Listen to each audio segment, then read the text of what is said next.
took one moment to change everything. Sakura under Jiraiya.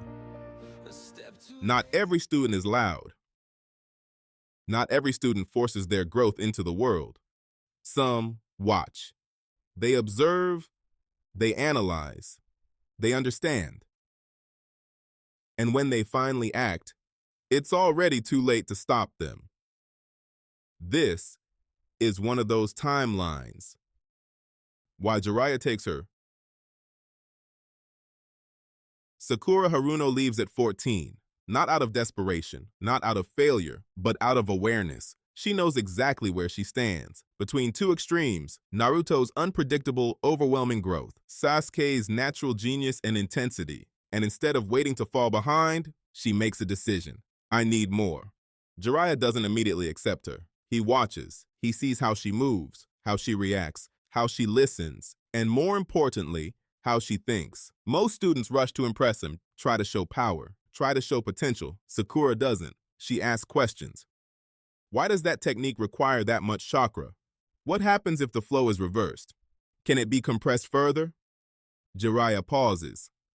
Because this isn't normal. He's trained many students, talented ones, driven ones. And then, there was Minato. Minato Namikaze wasn't loud either. He didn't overwhelm the battlefield with presence. He didn't dominate through raw force. He understood things quickly, cleanly, completely. Jiraiya remembers that. The way Minato would look at a technique, and instead of asking how to use it, he would ask, how can this be improved? That's rare. And now, standing in front of him, is someone doing something similar. Not the same, but familiar. Yeah, slight smirk. I've seen this before. That's when Jiraiya decides. He takes her, not because she's strong, but because she can become something else. Training style, why he enjoys teaching her. Jiraiya actually enjoys teaching Sakura because she doesn't need to be dragged forward. She pushes herself. He gives her direction, and she expands it. He gives her a concept, and she builds on it. He demonstrates a technique, and she asks, what happens if I change this part? That excites him, because most students follow. Sakura explores, and more importantly, she figures things out on her own. There are moments where Jiraiya doesn't even step in. He watches her struggle, break something down, rebuild it, and then arrive at the answer. Good. You didn't need me for that one. That's when he leans into it. He stops teaching her like a normal student and starts treating her like someone who can keep up. Jiraiya teaches her fire style, not because she needs it, but because she chooses it. Sakura has been watching Sasuke. Sasuke Uchiha favors fire style, and Sakura understands something early. If I fight beside him, I need to understand what he does. This isn't admiration, it's preparation. She learns fire style for offensive reasons, because she knows she needs to bring something to the team, and her intellect allows her to catch on quickly. But here's where it shifts. She doesn't learn it like Sasuke. She studies it, breaks it down, reduces unnecessary chakra output, focuses on efficiency. Her fire style becomes controlled, focused, tactical, not overwhelming, but precise. You're not trying to burn everything, Jiraiya notes. You're trying to hit exactly what matters.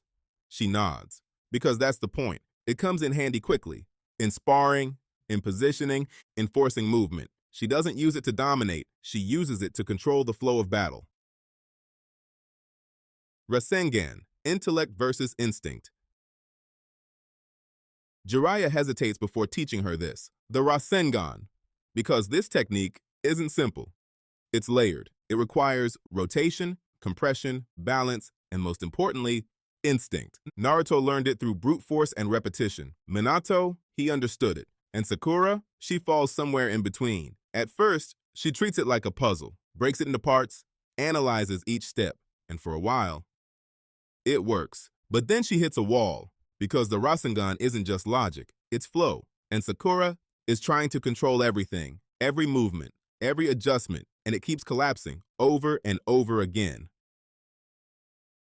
Breaking point, control versus trust. This is where she struggles. not because she lacks ability, but because she overthinks. Why isn't it working? Jiraiya doesn't answer immediately. He lets her sit in it. Then finally, you're trying to force perfection. This isn't that kind of technique.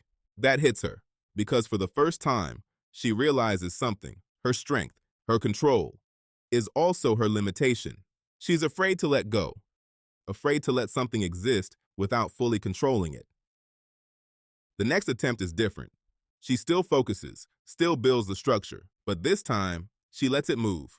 Not perfectly, but naturally. And for the first time, the Rasengan holds, stable, controlled, but alive. Jiraiya watches closely, because this moment reminds him of Minato again, not the exact same, but the same realization, understanding, without over-controlling. Yeah, that's it. And now Sakura has something dangerous.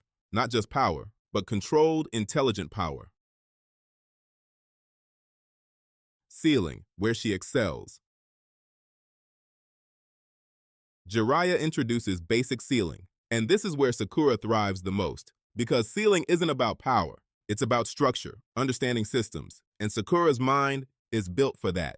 She doesn't just learn seals, she understands how they function, how to place them, how to layer them, how to combine them with other techniques. You're thinking ahead, Jiraiya notes. You're not just reacting. She begins integrating seals into combat. Fire-style right arrow force movement into traps, chakra seals to control zones, Rasengan to targeted impact points. She becomes something rare, a fighter who builds the battlefield before the fight is even decided. Summoning, knowledge over power. Jiraiya offers her the summoning contract, but carefully. You're not built for Sage Mode, and he's right. Sage Mode requires a different kind of balance, but that doesn't mean she can't learn. Because Jiraiya didn't master it perfectly either. He learned from the toads, and so will she. Sakura approaches it differently, not for power, but for understanding. She studies nature energy principles, chakra balance, external versus internal flow. She doesn't become a sage, but she becomes aware, and that awareness changes how she fights. Genjutsu potential, the underrated edge. This is something most people overlook, but Jiraiya doesn't. Sakura's chakra control makes her naturally resistant to genjutsu, but more importantly, capable of using it. She doesn't lean into it heavily, but she understands it, recognizes patterns, breaks illusions quickly, and in some cases, uses minor genjutsu tactically, not to trap opponents, but to disrupt them, even for a second. And in high-level combat, that's enough.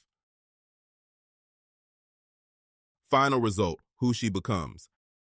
By the time Sakura returns, she is no longer catching up. She is contributing fully. She becomes a fire-style user, controlled and efficient, a Rasengan wielder, precision-based, a seal user, tactical battlefield control, a summoner, knowledge-driven, a genjutsu-aware fighter. But more than anything, she becomes intelligent in combat, not reactive, but proactive. This version of Sakura doesn't try to keep up. She builds her own pace, her own system. And once she does, the battlefield doesn't just happen. She decides it.